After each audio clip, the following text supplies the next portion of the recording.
शास्त्र में कहा गया है कि पिता सर्गो पिता धर्मो पिता ही परमं तपो पितरी प्रीतिमापन्ने प्रियंते सर्वदेवता।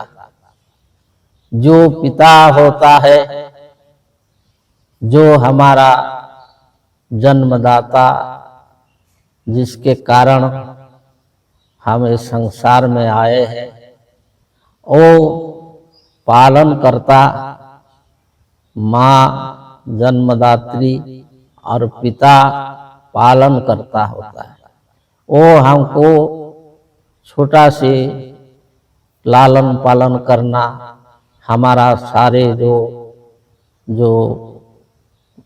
जो भी हम चाहते हैं, हमारे इच्छा को पूर्ण करना और हमको योग्य बनाना कि हम संसार में कैसे जो अपना पाँव में खड़े होंगे और एक अच्छा मनुष्य बनेंगे। हमारे शिक्षा दीक्षा सब कुछ जो कैसे हो कि हम संसार में आनंदमय जीवन यापन कर सकेंगे, इस पर पिता जो है अपना सारे जो धन को और सारे जो कर्म को लगा करके हमको पालन पोषण करते हैं। लेकिन हम जब बड़ा हो जाते हैं तो वो पिता का यही जो ऋण हम भूल जाते हैं और अपने पिता को मानते नहीं। पिता को हम लोग जो है पूछते नहीं। उसका सेवा करना, यत्न करना, ये हमारा परम धर्म है, ये बात को हम भूल जाते हैं। जो पिता का आज्ञा को पालन करता है और पिता का हर प्रकार के उपदेश को पालन करता है, वो मनुष्य जीवन में उन्नति करता है। जो भगवान राम ने भी पिता का आज्ञा को पालन करके वो वनवास चले गए थे, इसलिए वो जो है पुरुषोत्तम कहलाते हैं। परंतु वो भी जो है पिता है, ये हमको जो पढ़ाई करना, ज्ञान देना और लालन पालन करके योग्य बनाना उनका ही अवदान है।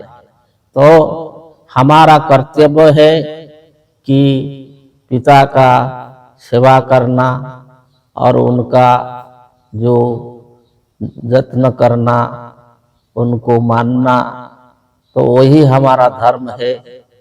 तो जब इस धर्म को हम पालन नहीं करते हैं और पिता को सताते हैं, पिता को अपने से दूर कर देते हैं और पिता क्या चाहते हैं उसको हम समझते नहीं, तो ये भी एक जो है हमारे दुष्कर्म होता है। तो इससे भी हमको जो है रोग दुख क्लेश ये प्राप्त होती है और हम जीवन में दुखी होते हैं। तो ये सब जो है पितृदेव भव, पितृदेव भव, इसका मतलब है कि पिता से बड़ा देवता कोई है नहीं। पिता स्वर्ग, पिता धर्म, पिता ही परमम तप।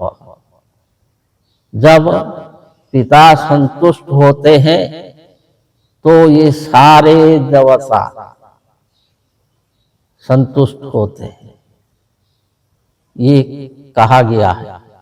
तो इसलिए जो पिता का जो उपदेश को पालन करना, उनको सेवा करना और उनको आदर करना, उनको जो जत्न करना, ये संतान के लिए जो कर्म होता है।